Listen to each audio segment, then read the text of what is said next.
Go with it. What you do? This type of shit. They hating on it. You keep it moving. Got money, then I got me some more. You just spend it all too. Got money, then I got me some more. What's up, MCC Gang Jester M16 back with another video, man. Alright guys, so today I got a story time for you about how I got chased by a dog when I was like 8 in summertime. But before we start that video, Happy New Year. I ain't made a video since the year started, so this is the first one, 2020. And CC Gang, we're going bigger than we did last year. We did a lot that we were supposed to expect to achieve last year. We're gonna go bigger this year. So summertime, I was 8. I used to like ride my bike everywhere around the corner, all around the neighborhood. And I used to get a lot of friends, especially on my street and the next street over. We all just like to ride our bikes, play football, play Foursquare, go to the candy lady, get frozen cups. My favorite candy was the Boston bean. It was a glorious time, right? But then everything changed because this Pitbull started coming around. I didn't know exactly who owned the dog, but when he started, we're gonna call it Chop. When Chop started coming around, it started terrorizing. No, before we even started that, this Pitbull was like an ex-con, okay? It was like it used to do push-ups for fun, jack and beat up other inmates for sport. I'm not saying all pit bulls are bad, but this one had no good intentions at all, but terrorizing everybody around it. Like it literally just had a mission to debo and terrorize kids and adults that were walking or riding their bikes around I guess you could say the 2 or 3 blocks that was around the candy lady. It had no other plans but doing that. We didn't know what the formal owner was for it, so it just was everywhere. We don't know where to spot it at, so it just popped up out of nowhere. And since we're on the subject, Chop also got a kick out of sneaking up on you out of nowhere. He wants you all comfortable, make sure, like you're just cruising along and then attacking. But anyways, my first encounter with Chop was going to the candy lady. It was actually right in front of the candy lady. We was getting some Boston beans and frozen cups. This time I was with my 2 friends, Ray, we're gonna call him Ray and Tyler. We just cruising along, talking about playing football, climbing trees, jumping on the trampoline on the neighbor house next door. The usual stuff kids talk about. And then next thing we know, it happened so fast, but I heard this aggressive growl, and in a split second, Tyler ran his bike into mine, so it kind of stumbled me for a second, but I didn't even get a chance. I didn't know what was going on. So I'm dazed. I don't know what's going on, but I hear these deep, angry, aggressive barks that terrified me this close range, because I didn't expect it to be that close by, and he steady panicking, yelling, saying, go, go, go, and I didn't even turn around, I just kept going straight. I didn't ask no questions until we got far enough distance, and we noticed that his seat had like drool and teeth marks on it. So that was my first encounter with Chop. The second time was I'm going to the candy lady again, and literally as soon as I turn that block, I see him in hot pursuit chasing this grown man down the street. Go.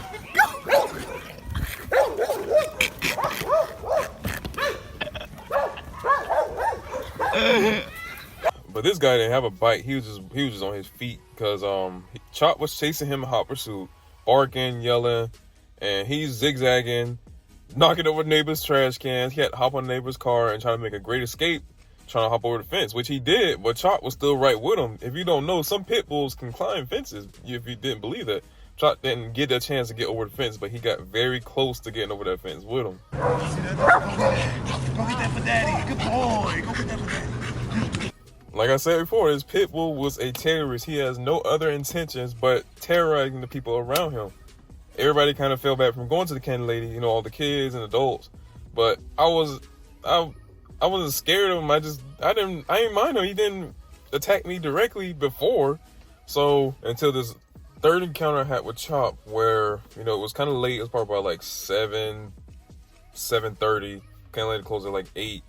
And it's getting dark outside, and I was going to the candy lady one more time, because we had just got through playing football in Foursquare to get some M&Ms and a frozen cup.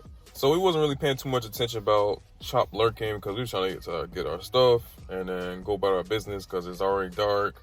We ain't trying to get in trouble, and we just kind of go about our business. So it's about dusk now. We're about halfway down the street, cruising. We got our frozen cups, we got M&Ms. And next thing we know, Chop comes from under a car, charging at us and barking as loud as he can. I'm talking about at the top of his lungs. What these two did, they split in different directions, pedaling and panicking at the same time, leaving him with me by myself pedaling and panicking down the street by like him just chasing me and barking. I tried everything. I tried pedaling faster to see if I can get away from him because I'm on a bike, he's running. I threw my frozen cup at him. I tried yelling and nothing was working. The frozen cup actually made him angrier than he already was. He was literally barking louder and running a little bit faster. He was like right on my tire. Like you can literally like, if I stop, he right on my back. But I seen daylight. If I can turn that corner, he'll call off his chase because my street don't allow that. And I kind of feel like he understands that because on these other streets, they kind of don't really care in this little section he's in. But, you know, as I'm pedaling faster, my heart's beating in my chest, I'm terrified. I'm out of breath. I'm sweating. I'm more terrified than anything because I'm not trying to get bit because I'm talking about he's a big dog. He's a big pit. So I'm going to get this bike one good cycle so I can Tokyo drift around this corner and my chain pop. And at that point, my heart drops. Everything goes in slow motion because he's like right next to me. He's filled with extra anger. He's barking louder. And my bike's starting to like cruise, but it's still slowing down. He's like literally breathing on my leg. I can honestly tell you that he's like right there. He's that close. Until I did something that probably was like the inner instinct and adrenaline running. I just turned around. I kicked him as hard as I could right in his nose. And he let out this pain scream. He turned away and I ended up still cruising around my corner and ended up going to my street where my bike just came to a complete halt and I had to hop off and walk it to the house. But other than that, I didn't see Chopper after that. You know, everything kind of went back to how summer was when it first began.